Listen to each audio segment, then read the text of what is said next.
عمري في حياتي ما زعلت على مباراة كبيرة خسرها الأهلي أو خسر بطولة. طول ما أنا حاسس إن اللعيبة بتاعت الأهلي رجالة ولعبوا بشخصية الأهلي، وحط تحت شخصية الأهلي دي 1000 خط.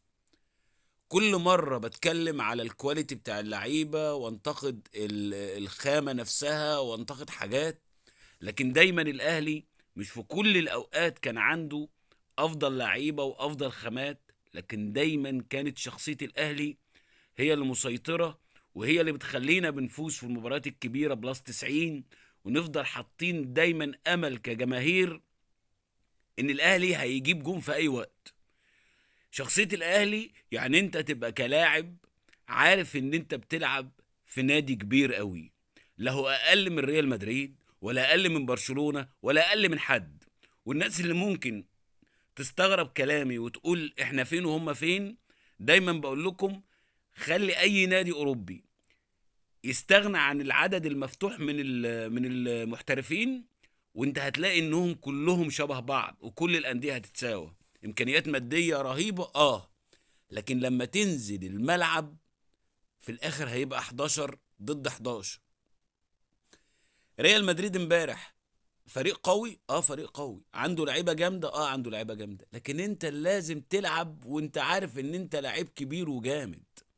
انا مش نازل اتصور معاهم، انا مش نازل ادور على بعد المباراه هاخد اللقطه واخد التيشيرت واقعد اقول على الانستجرام وانزل وخدت تيشيرت فينيسيوس وخدت تيشيرت بنزيما والكلام الفارغ ده. قلتها من اول ما حسين الشحات قلد احتفال كريستيانو في اول مباراه، وانا صراحه استغربت واندهشت جدا. يا عم حسين، انت في الاتحاد الدولي لاعب دولي في نادي كبير، ما ينفعش الكلام ده يتعمل وتقلد احتفال لاعب تاني ايا كان هو. الثقه في نفسك، الثقه في امكانياتك. العب قدام ريال مدريد زي ما بتلعب قدام انبي، زي ما بتلعب بتروجيت 11 قصاد 11. الكلام الرغي ده كله بقوله ليه؟ لان لاعبتنا امبارح، انا اولا عشان نكون متفقين، يولع بجاز التمثيل المشرف ويولع بجاز لعبنا ماتش كويس قصاد ريال مدريد. انا رايح كاس العالم، يا اروح كاس العالم عشان اكسبه يا ما اروحوش، ولا اوجع بقى دماغي ولا اخلي جماهيري تحلم ولا. انا لما لعبت قصاد البايرن كنت عارف ان البايرن اقوى مني بمراحل، والنتيجه اللي انا طلعت بيها انا ما زعلتنيش، لان انا عارف ان البايرن ساعتها كان اقوى فريق في العالم، ما عندوش ديفوهات، كل المراكز سوبر ستار، ومهما عملت مش هقدر عليه. لكن امبارح كنت تقدر على ريال مدريد، كنت تقدر على ريال مدريد. تقدر بايه؟ بانك تثق في امكانياتك. اتغلب، اتغلب عادي واتغلب 4 و5، بس تلعب كورة بتاعتك وواقف قدام الدنيا كلها بتبين ان انت ركبك مش بتخبط في بعض. احنا امبارح 90 دقيقة ما شفتش لاعب من الاهلي غير حسين الشحات واحمد عبد القادر قادر انه يحتفظ بالكرة اكتر من ثانية، ثانية ونص، ثانية، ثانية ونص. كل الكور المشتركة لريال مدريد اللاعيبه في فرق، انا بقيت حاسس ان في فرق ثانيه يا ثانيه ونص في كل المواقف، في السرعه، في اتخاذ المواقف، في التحركات، في الوعي، في الرؤيه. دايما الناس دي سبقانه بثانيه، ثانيه ونص. عقبال ما بفكر في الحاجه بيكون هو عاملها.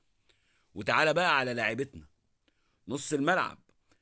اللعيب اللي المفروض يستلم ويروح بوشه كله خايف، كله بيباصي في الحاجه السيفتي، ومش عايز يعمل اي ريسك، فبيعملوا كل الريسك ونغلط غلطات تافهه وندي الاستحواذ ليهم. ولما تجيلنا فرص هنا بقى نقف ونتكلم الرعونه ازاي. اللقطه اللي هي ما تتكررش ولازم استفيد منها لاقصى درجه، ازاي افنش صح. كل ده لو انا بلعب وانا عندي ثقة. امبارح كل اللعيبة بلا استثناء واقفة قدام ريال مدريد وهي حاطة في دماغها ان ده ريال مدريد اللي انا بشوفه على القنوات الفضائية. هم دول اللعيبة اللي انا عايز اتصور معاهم واللي انا عامل لهم لايك على الانستجرام وعلى فيسبوك وعلى تويتر وعلى الكلام ده. عمري ما هروح لمرحلة بعيدة الا لو امنت بقدراتي. انا الاهلي، انا نادي القرن في افريقيا، وانا تاني نادي في العالم بعد الفريق اللي انا لعبته ده تتويجا بالبطولات القاريه. المفروض وانا بلعب العب ند، العب وانا واقف على حيلي والعب لعبي. ودي بقى الحاجه اللي مجنناني انا حرفيا.